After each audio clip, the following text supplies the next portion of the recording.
Hello guys, welcome back again. आज हम discuss करने वाले हैं उत्पत्ति के आधार पे वर्षा के कौन कौन से प्रकार होते हैं। जैसा कि आप देख सकते हैं, वर्षा के प्रकार देखेंगे हम किसके आधार पे, उत्पत्ति के आधार पे। ठीक है, बेस्ड क्या है इनका, ओरिजिन के आधार पे। तीन तरह से आप वर्षा देख सकते हैं। एक सबसे पहले हम पढ़ेंगे कन्वेक्शनल रेनफॉल, जिसे आप बोलते हैं सम्मिनीय वर्षा। दूसरी जिसे आप बोलते हैं साइक्लोनिक रेनफॉल, चक्रवाती वर्षा। तीसरी आप जैसे बोल सकते हैं पर्वतीय या फिर ओरोग्राफिक रेनफॉल। ओके, चलिए देखते हैं। सबसे पहले हम सम्मिनीय वर्षा का निर्माण कैसे होता है। ठीक है, तो सबसे पहले जानना जरूरी है सम्मिनीय वर्षा। सबसे पहले वर्षा का निर्माण कैसे होता है वो आपको पता होगा। देखिए, यहाँ पे अगर मान लीजिए आपका धरातल कैसा है, गर्म होता है, तो गर्म होके वायु कैसी होगी, हल्की होगी। और हल्की वायु में क्या लक्षण होता है, ऊपर जाने का। तो ऊपर जाएगी, जैसे जैसे ऊपर जाएगी तो अपने अंदर आर्द्रता लेती हुई जाएगी और एक उचित ऊंचाई पे जाके वो बादल का निर्माण करती है। और उस बादल में से संघनन की प्रक्रिया द्वारा छोटी छोटी बूंदें बड़ी बूंद का रूप लेके वर्षा के रूप में नीचे आती है। ओके, इस तरह से सम्मिनीय वर्षा का भी यही रोल है। कन्वेक्शनल जैसे रेनफॉल कह रहे हैं हम कि यहाँ पे ये धरातल है मान लीजिए आपके, और ये कैसा है, यहाँ पे आपके टेम्परेचर ज्यादा होने से कैसा है, गर्म है। ठीक है, अब ये धरातल गर्म है तो इस धरातल से टकरा के आपकी वायु कैसी हो जाएगी, वो भी गर्म हो जाएगी। अब ये गर्म वायु होगी, वो कहाँ जाएगी, गर्म वायु में क्या लक्षण है, ऊपर जाने का। तो ऊपर जाती जाएगी और अपने अंदर क्या लेती हुई जाएगी, आर्द्रता ग्रहण करती हुई जाएगी और एक उचित ऊंचाई पर जाके बादलों का निर्माण करेगी। और संघनन की प्रक्रिया के द्वारा वो छोटी छोटी बूंदें बड़ी बूंदों का रूप लेके ये धरातल पे आ जाती है। तो ये होती है आपकी कन्वेंशनल रेनफॉल। ओके, ये होती है आपकी बेसिकली भूमध्य रेखीय क्षेत्रों में।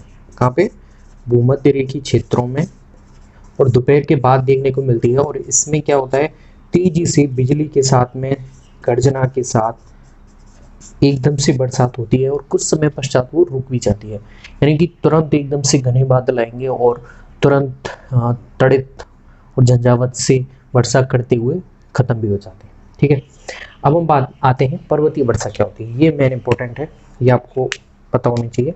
जैसे मान लीजिए ये आपका क्या है, एक ओशियन है, ओशियन के साइड में ये एक पर्वत है। ओके, ठीक है, अब क्या हुआ, यहाँ से टेम्परेचर बढ़ा है और टेम्परेचर बढ़ने से इसकी सतह कैसी गर्म है और यहाँ से जो वायु टकराएगी वो भी कैसी हो जाएगी, गर्म हो जाएगी। अब यहाँ से टकराने के बाद में उसमें क्या लक्षण होगा, आरोहण, ऊपर उठने का। लेकिन यहाँ पे ढाल है पर्वत की, तो ढाल की वजह से ढाल के रूप में आरोहित होगी। तो जैसे ही जिस स्थान से ये वायु आरोहित होगी उस स्थान की ढाल को बोलते हैं आप पवन बेमुख ढाल। यानी कि वो ढाल जहां से आपकी वायु आरोहित होना शुरू होती है उस ढाल को क्या बोलते हैं, पवन अभिमुख ढाल। और वो ढाल जहां से आपकी वायु नीचे गिरना शुरू हो जाती है उसे बोलते हैं पवनाभिमुख ढाल। ठीक है, तो अभिमुख ढाल जैसे कि नाम से पता चल रहा है, यहाँ से वायु उठना शुरू होती है। और जिस इसकी जस्ट अपोजिट वाली ढाल कैसी होगी, विमुख ढाल। ठीक है, जहां से वायु आपकी उतरना शुरू होगी। ठीक है, अब जैसे गर्म वायु ऊपर जाएगी तो ये अपने अंदर क्या लेती हुई जाएगी, आर्द्रता लेती हुई जाएगी। ओके, अब ये आर्द्रता ले जाके एक स्थान पे, जैसे मान यहाँ पे इसने बादलों का निर्माण कर दिया। ठीक है, तो पर्वत उसके अवरोध आ रहा है, उस अवरोध की वजह से वहां पे उनसे बरसात हो जाएगी। तो यहाँ पे मान लीजिए ये वर्षा होगी आपके। और ध्यान रखना आपको, ये कैसे बादलों का निर्माण होता है, ये होते हैं आपके कपासीय मेघ। कौन से मेघ, कपासीय मेघ। ठीक है, अब यहाँ जो वायु है वो आर्द्र होके उसने बादलों का निर्माण किया और पवन अभिमुख ढाल की तरफ इसने वर्षा करवा दी। वर्षा करवाने के बाद में ये कैसी हो जाएगी वायु, अब यहाँ से जो वायु आएगी जनरेट होगी वो शुष्क वायु हो चुकी है, जिसमें आर्द्रता बिल्कुल नहीं है, क्योंकि आर्द्रता थी उसके द्वारा तो बारिश होगी। ठीक है, अब यहाँ पे जो बादल आएंगे वो इस तरह से बनते हैं शुष्क वायु के द्वारा, और इन्हें बोलते हैं आप स्तरी मेघ। इन्हें क्या कहते हैं आप, स्तरी मेघ।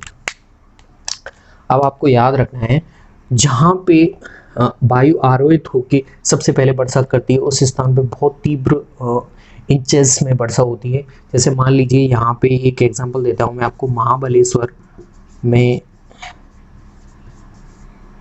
700 सेंटीमीटर तक आपकी वर्षा देखी जाती है, ठीक है। जबकि दूसरे पर्वत के दूसरे किनारे पे अगर बात करें हम, पुणे है, वहाँ पे केवल आपको 70 सेंटीमीटर तक की वर्षा देखी जाती है। तो महाबलेश्वर पे क्यों हो रही है? क्योंकि यहाँ पे कौन सा ढाल आ रहा है? पवन अभिमुख ढाल है, जहाँ पे आपकी वायु आरोहित होना शुरू हुई है, उसकी वजह से वहाँ पे आर्द्र वायु के द्वारा वर्षा हुई है। जबकि पुणे में जो 70 सेंटीमीटर वर्षा हुई है, वहाँ पे कौन से बादल थे? वो स्तरी मेघ थे। तो स्तरी मेघ में शुष्क वायु के द्वारा जो निर्मित होते हैं बादल, वहाँ पे उनमें इतनी पावर नहीं होती है कि वो संघनन की प्रक्रिया के द्वारा ज़्यादा इंचेस में बारिश कर पाए। तो यहाँ पे बारिश की जो मात्रा होगी वो कम होगी और उनमें यही रीजन होता है। तो ये किसका एग्जाम्पल हो? आपके पर्वतीय वर्षा के। ओके, अब हम देखते हैं आपके चक्रवाती वर्षा।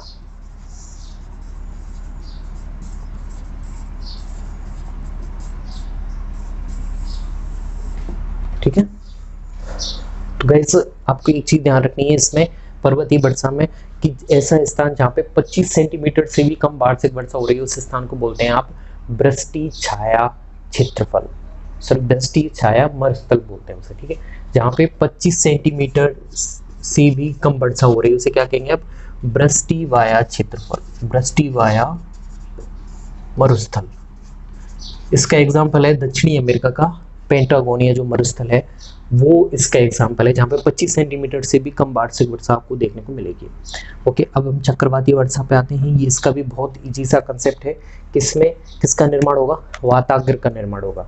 जैसे मान लीजिए ये आपकी गर्म वायु आ रही है, ठीक है, और इधर से आपकी कैसी आ रही है? ठंडी वायु आ रही है, ठीक है। तो इस स्थान पे, जिस स्थान पे वो मिलते हैं, उस स्थान पे निर्माण हो जाता है आपके वाताग्र का, ठीक है। ये कैसी थी? ये गर्म थी, और ये कैसी थी? हल्की थी, सॉरी ये आपकी थी ठंडी वायु। ओके, तो जिस स्थान पे गर्म वायु और ठंडी वायु आपस में मिलेंगे, उस स्थान पे वाताग्र का निर्माण हो जाएगा। और वाताग्र का निर्माण होने के बाद में क्या होगा? ये जो आपकी हल्की जो ठंडी वायु है, जिसमें आर्द्रता है, उसमें नीचे जाने का गुण होता है, तो वो तो इस तरह से आएगी। जबकि जो गर्म वायु है वो कैसी होती है? उसमें हल्की होने की वजह से उसमें ऊपर आने का लक्षण होता है, तो वो इस तरह से फैलती हुई ऊपर आएगी। और जैसे ये फैलती हुई ऊपर आएगी तो ये आर्द्रता लेती हुई जाएगी। जैसे कि मैंने बताया, बादलों को बनने का यही नियम होता है कि जो गर्म वायु हल्की होने से ऊपर की तरफ जाती है, और ऊपर की तरफ आर्द्रता होने से ये अपने अंदर आर्द्रता ग्रहण करती हुई जाएगी, और अंत में ये बादलों का निर्माण कर लेती है, ठीक है। और यहाँ पे जब बादलों का निर्माण होने के बाद में जो वर्षा होगी उसे हम बोलेंगे साइक्लोनिक रेनफॉल, ठीक है।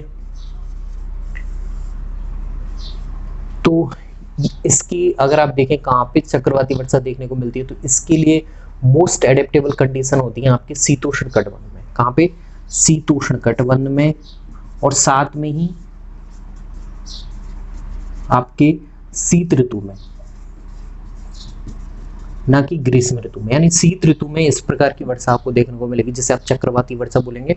साथ में शीतोष्ण कटिबंध होते हैं, वहां पर भी इसके लिए अच्छी परिस्थितियां बनती हैं, इसीलिए वहां पर भी चक्रवाती वर्षा देखने को मिलती है। जो महाद्वीप के पश्चिमी क्षेत्र होते हैं, वहां पे पछुआ पवन चलने से इस प्रकार की वर्षा देखी जाती है। लेकिन आप पश्चिम से पूर्व की तरफ आते जाएंगे तो पूर्व की तरफ इस वर्षा की मात्रा कम होती जाएगी। ओके, तो ये तीनों वर्षा के प्रकार हैं। सबसे पहले हमने सम्मेनी वर्षा देखी, जो कि बेसिक है, ठीक है, भूमध्य रेखीय क्षेत्रों में अधिक देखने को मिलती है, और दोपहर के बाद में देखने को मिलेगी तेजी से झंझावत और तड़ित के साथ में घने बादलों के साथ में वर्षा होने के बाद में ये खत्म भी बहुत जल्दी होती है। क्योंकि पर्वतीय वर्षा, जैसे मैंने एग्जांपल दिया महाबलेश्वर और पुणे में, महाबलेश्वर में कैसे बादलों का निर्माण हो रहा है? कपासी मेघ का, जबकि पुणे में स्तरी मेघ का निर्माण हो रहा है। जो ढाल जहाँ से आपकी वायु आरोहित होना शुरू होती है वो पवन अभिमुख ढाल होता है, और उसकी ऊंचाई पे, थोड़ी ऊंचाई पे जाने पे वो आर्द्र होकर वहाँ पे वर्षा कर देती है, और उसके बाद में जो आपकी शुष्क वायु है वो दूसरे क्षेत्र में जाती है, दूसरी अपोजिट ढाल की तरफ, जिसे आप बोलते हो पवन विमुख ढाल। ओके, तीसरी हम बात करें चक्रवाती वर्षा, जैसे आप बोल रहे हो साइक्लोनिक, और ये कौन सी थी? ओरोग्राफिक आपकी थी, ठीक है। ओके, ये कैसी है आपकी चक्रवाती वर्षा। अब यहाँ पे साइक्लोनिक रेनफॉल में क्या होगा, वाताग्र का निर्माण होगा। जब गर्म वायु और जब ठंडी वायु आपस में मिक्स होंगी तो उस स्थान पे ठंडी वायु तो नीचे जाएगी, गर्म वायु हल्की होने से ऊपर की तरफ उठेगी और ऊपर की तरफ उठ के एक उचित ऊंचाई पे जाके आर्द्रता लेते हुए बादलों का निर्माण करती है और बादल संघनन की प्रक्रिया के द्वारा गुरुत्वाकर्षण बल की वजह से भारी होने की वजह से ये वर्षा करना शुरू कर देते हैं। ठीक है, और ये देखने को मिलती है आपकी शीतोष्ण कटिबंधों में, जहाँ पे इसके लिए अच्छी परिस्थितियां एडेप्टेबल होती हैं, और शीत ऋतु में शीत ऋतु जहाँ तापांतर अधिक होता है उस स्थान पे चक्रवाती वर्षा देखने को मिलती है। तो आई होप गाइस उत्पत्ति के आधार पे हमने तीनों वर्षा के रूप देख लिए हैं। तो गाइस ये हमने देख लिए वर्षा के प्रकार उत्पत्ति के आधार पे। आने वाले वीडियो में हम और भी कई सारे टॉपिक पे बात करेंगे। थैंक्स, मिलते हैं अगली वीडियो में।